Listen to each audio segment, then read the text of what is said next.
금년에 하나님께서 우리에게 최고의 응답을 주시기로 작정하시고 언약을 주셨는데 그 언약이 영적인 서밋으로 서는 것입니다. 여기에 영적인 서밋이라고 하는 것은 이 세상의 육신의 서밋이 아닙니다. 또 세상에서 말하는 그런 서밋의 개념과는 조금 다릅니다. 이 세상에서는 각기 가진 달란트나 또 여러 가지 수행할 수 있는 모든 실력 이런 걸 다 갖추면 이제 서밋의 자리에 서게 되지만은 영적인 서밋은 그것과는 전혀 상관이 없습니다. 오직 예수는 그리스도다. 이 언약을 실제로 붙잡고 어떻게 응답을 받느냐? 이게 모든 것이에요. 그리고 서밋이 될 것이 아니고 이미 하나님께서 저와 여러분들을 서밋으로 부르셨다는 것입니다. 그 부르심에 응답을 받아야 되는 것이죠. 특별히 그 서밋의 가장 중요한 위치를 차지하고 있는 것이 바로 파수꾼의 응답입니다. 에스겔서 33장 7절에서 9절까지 말씀에는 하나님께서 에스겔을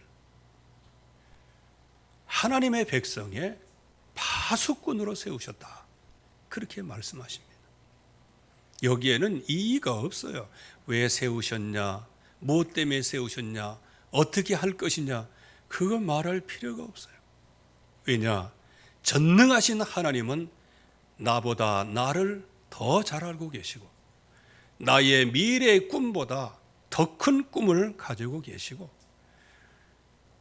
나는 이 세상 기준으로 내 인생을 만들어 가려고 하지만 하나님은 조금도 구비하여 부족함이 없는 인생으로 만들어 가기를 원하시는 거예요. 그래서 하나님의 부르심이 중요한 거예요. 하나님께서 파수꾼으로 부르셨다. 여러분들 파수꾼에 너무 신경 쓰지 마세요. 하나님이 부르셨다는 것입니다. 그러면 여기에 파수꾼으로 삼은 이유 세 가지가 있어요. 그 중에 제일 첫 번째가 내 입의 말을 듣고, 하나님께서 말씀하신 거예요. 내 입의 말을 듣고, 한마디로 얘기하면 말씀을 들을 수 있어야 하고 말씀이 들려온다는 거예요. 여러분들에게 하나님의 말씀이 들려오시기를 바랍니다. 요한계시록에서는 그런 말씀이 많아요. 쭉 메시지를 선포한 다음에 성령께서 말하신 것을 들을지어다, 깨달을지어다, 그렇게 말씀을 하시는 거죠. 그래서 내 입에 나가는 말씀을 내가 듣고 그리고 나를 대신하여, 이게 대언입니다. 저와 여러분들은 누구냐? 하나님을 대신해서 말하는 사람. 그러기에 금년의 제목 가운데 삼중직 대사예요. 즉 하나님의 언약의 말씀을, 하나님이 주신 그 말씀을 듣고 대언을 하는 거예요. 어떤 대언을 하느냐? 파수꾼은 평상시에는 아무 소리가 없어요. 왜? 아침에 해가 뜨고 저녁에 해가 뉘엿뉘엿 지고 백성들은 평안한 가운데 잘 살아가고 하나님도 그 백성에게 평화를 주시고, 그때는 파수꾼이 소용이 없는 거예요. 있을 필요도 없어요. 그러나 파수꾼은 언제 필요하냐? 세상에 위기가 올 때 파수꾼이 필요한 거예요. 그래서 그들에게 경고할지어다. 그들에게 경고할지어다. 한마디로 얘기하면 경고 그러면 좀 단어의 뜻이 강한 것 같죠. 이렇게 생각하면 이렇게 하면 됩니다. 깨우치라 하는 거예요. 지금 위험한 상황에 왔으니 깨우쳐라. 깨우치는 목적이 뭐냐? 악한 길에서 생명을 구원하라. 즉 파수꾼은 언제 필요해요? 이 세상이 죄악으로 문들어갈 때, 하나님의 백성이 계속 세상과 짝하면서 어두워지고 흑암 세력의 공격을 받을 때 하나님의 백성들은 알지를 못해요. 그래서 하나님께서 파수꾼을 부르시고 그들에게 경고를 하시는 거예요.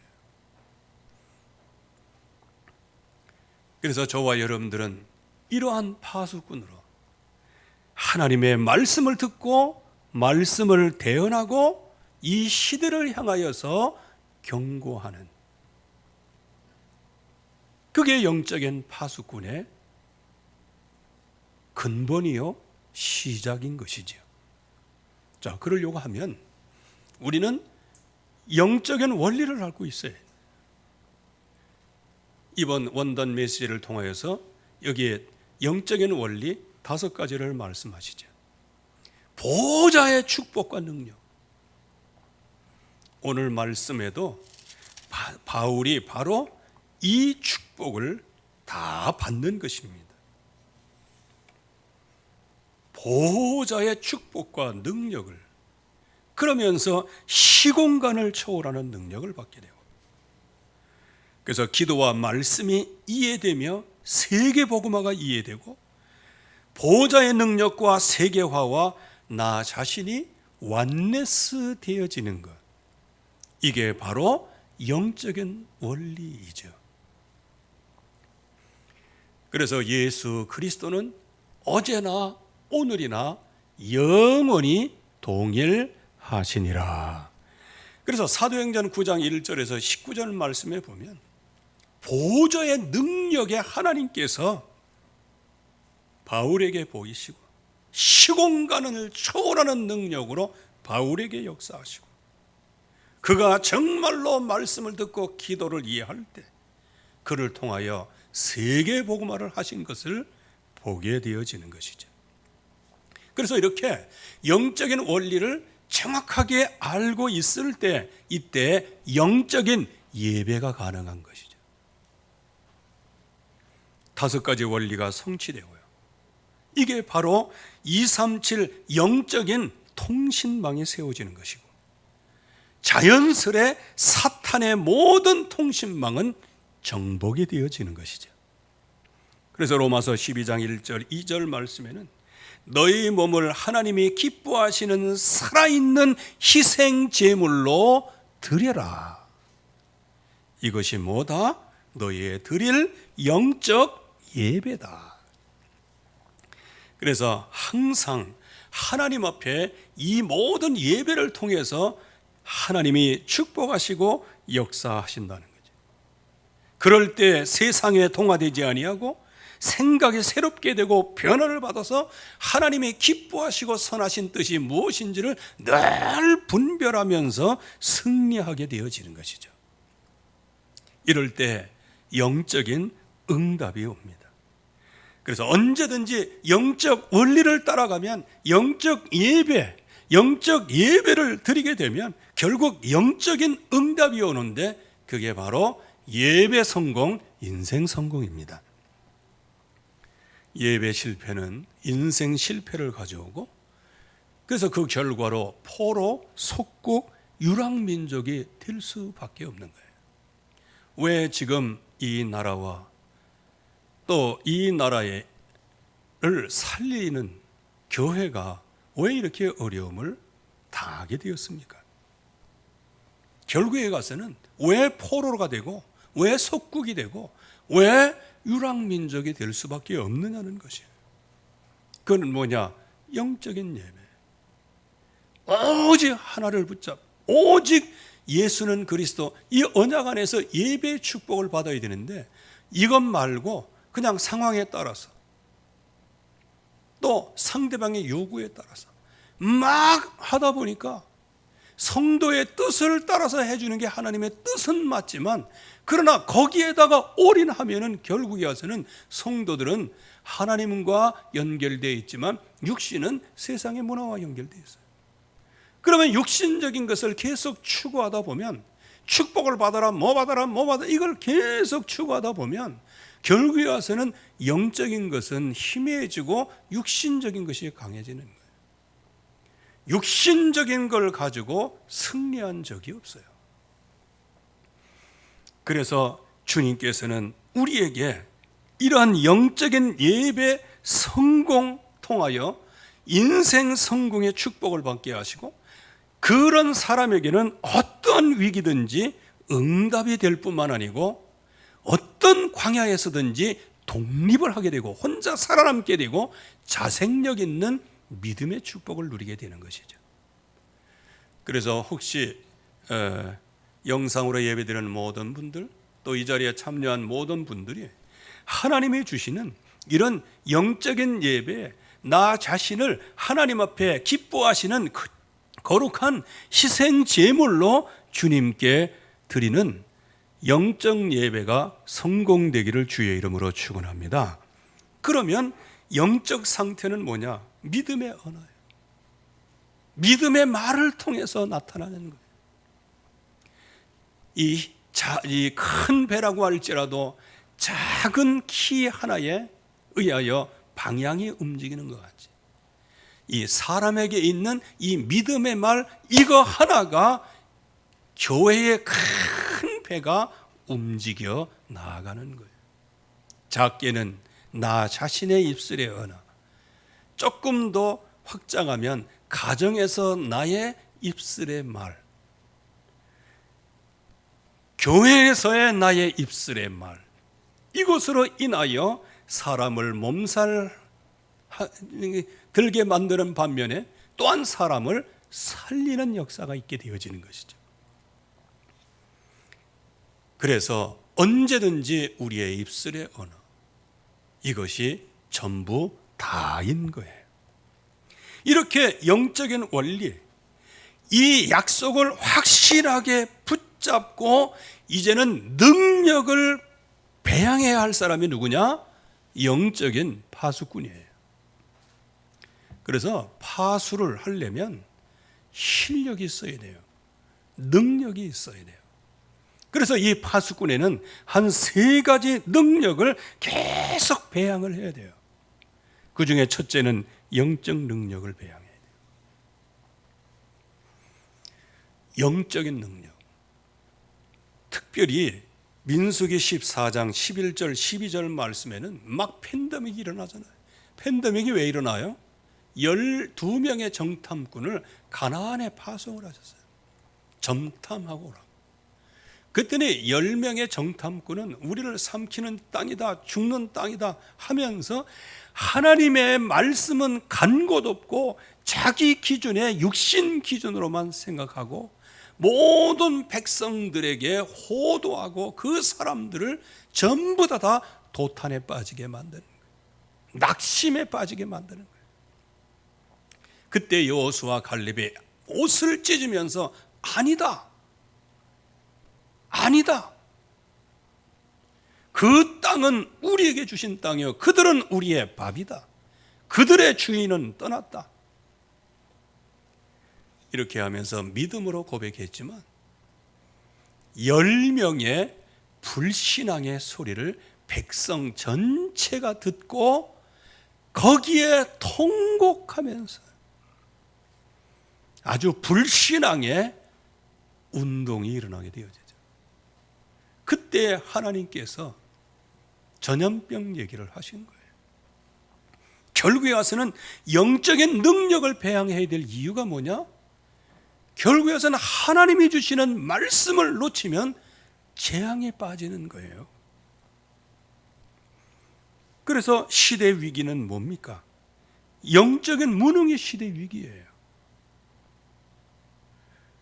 그래서 엘리사 시대에 그때 모든 교회, 모든 성읍들이 거기에 있는 하나님의 백성들이 전부 다 우상 숭배하고 하나님과는 관계없이 세상에 물들어서 세상에 동화돼서 생각과 모든 삶 자체가 세상의 문화에 쩌들어 버리고 말았어요. 그러니까 교회가 불타는데도 막을 수가 없어. 성읍이 불타면 누가 지켜야 돼요? 군인들이 지켜야 돼요. 장정이 지켜야 되는 거예요. 그런데 장정들이 지키긴 지키는데 상대방의 칼에 맞아 죽네. 그 있으나 마나한 군인이죠. 왜? 한 번도 싸워보지도 못하고 전사하는 군인이 무슨 군인이에요? 백성들의 마음에 낙심만 키우는 군인이 되는 거죠. 그러니 결국에 와서는 우리의 렘넌트들이 보호를 받아요? 못 받죠. 그러니 아이벤 부녀까지 아주 그냥 씨를 없애는 거예요.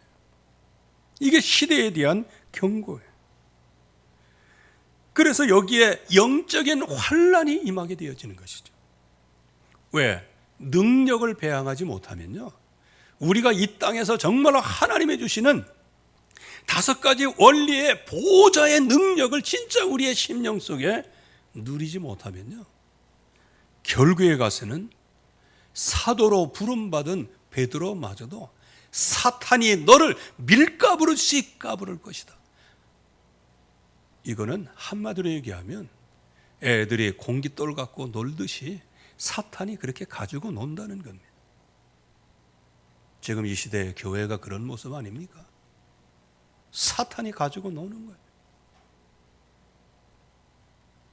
정말 우리가 기도해야 됩니다. 그러나 여기에 우리의 소망이 하나 있어요. 내가 네 믿음이 떨어지지 않기를 위해서 기도하였노니 믿음을 회복한 다음에 내 형제들을 굳게 하라. 그래서 하나님께서는 시대를 정복할 수 있도록 영적인 것을 회복하라는 거예요.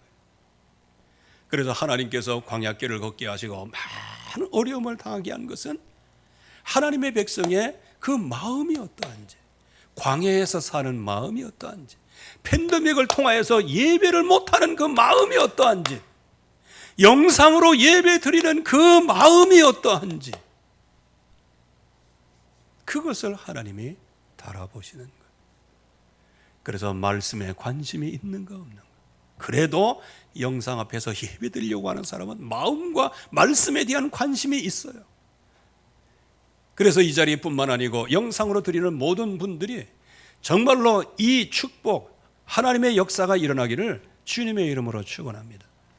진정한 것은 뭐냐? 하나님이 주시는 말씀을 순종하나 안 하나, 그것을 하나님이 달아보시려고 하시는 거예요. 그래서 이것을 우리가 사실적인 응답으로, 그래서 영적인 능력을 배양하지 않으면 결국은 이러한 현장에서 이러한 흐름 속에 우리의 믿음은 녹아내릴 수밖에 없다는 거예요. 그래서 영적인 능력을 회복하려고 하면 제일 먼저 영적인 축복부터 회복을 해라. 영적인 축복. 여기 마태복음 19장으로 나와 있는데 마태복음 5장입니다. 팔복의 말씀이죠. 의를 위하여 살고자 하는 자는 핍박을 받게 되는데, 또 내 이름을 위하여 욕하고 모든 악한 말을 할 때 너희는 기뻐하고 즐거워하라고 말씀하셨어요. 그 말씀은 뭘까요? 이 시대의 모습이 그런 모습이라는 거예요. 그래서 우리는 영적인 축복이 얼마나 크다는 것을 계속 응답으로 받아야 되는 것이죠. 육신적으로는 좀 약할 수 있지만, 그러나 영적으로 하나님께서 얼마나 큰 축복을 주시는지. 그래서 사도행전 21장 27절 28절 말씀에는 얼마나 이 복음 가진 바울을 충동하고 비방하고 또한 모함하고 폭행하고 나중에는 죽음의 위기까지 몰아넣게 됩니다. 지금도 똑같지요. 그러나 이 사도 바울은 하나님께서 자기의 주신 그런 영적인 능력과 하나님이 주신 그 영적인 축복을 가지고 어떤 시간, 어떤 순간에도 흔들리질 않았어요. 이게 파수꾼입니다. 그래서 영적인 응답을 잘 우리가 배양을 해야 되는 것이죠. 모든 위기는 모든 응답의 기회가 되어지는 것이죠. 이것을 우리가 확실한 응답으로, 축복으로 누려야 하는 것이죠. 그래서 그런 위기가 왔어요. 그때 천부장에게 간청을 하게 됩니다. 그렇게 해서 유대 군중, 즉 핍박자를 향하여서 그리스도를 증거해야 되겠다.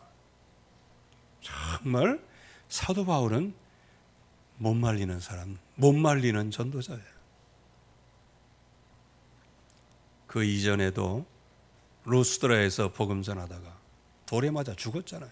다른 사람이 죽었다고 판정을 해서요, 밖에 나가서 쓰레기장에다 던져버렸어요.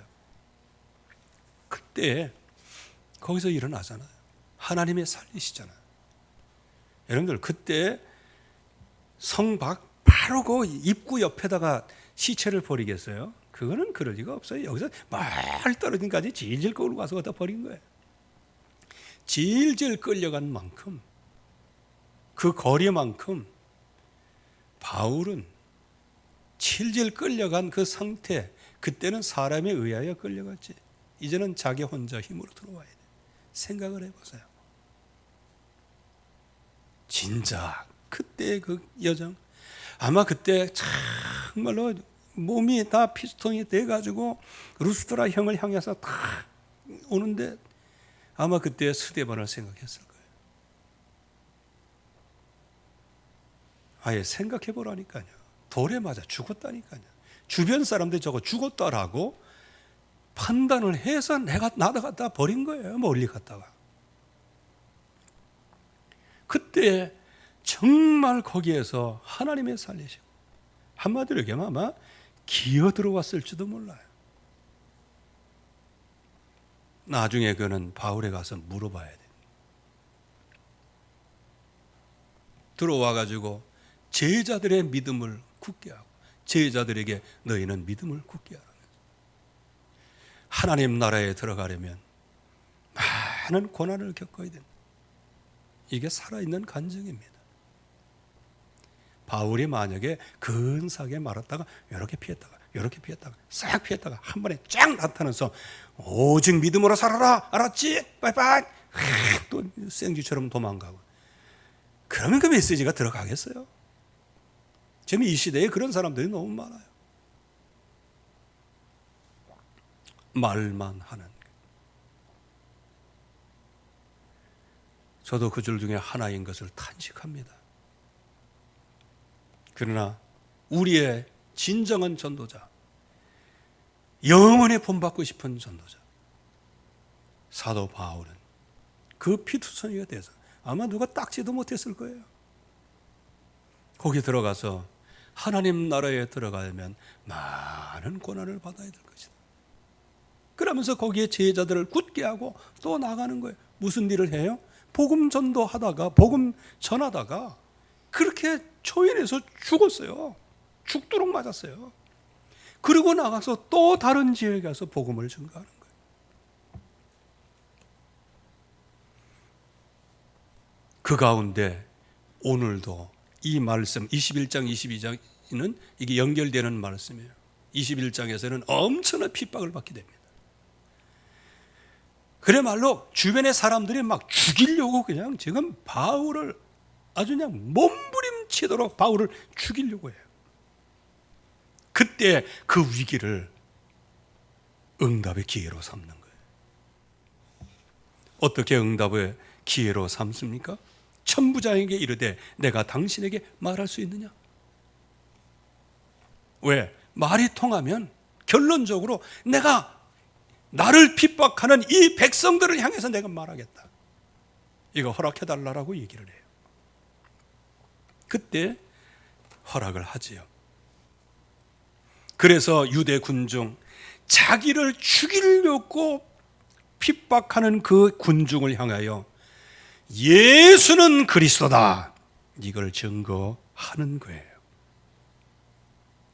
이거는 누구만 할 수 있다?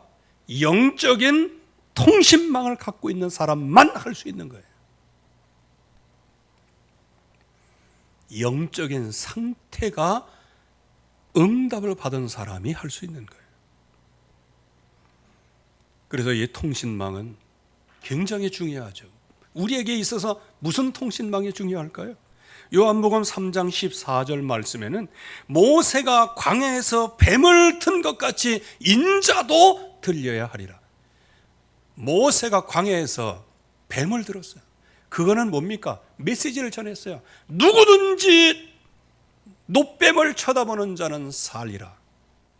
그때 많은 사람들이 그 얘기를 듣고 살아났지요.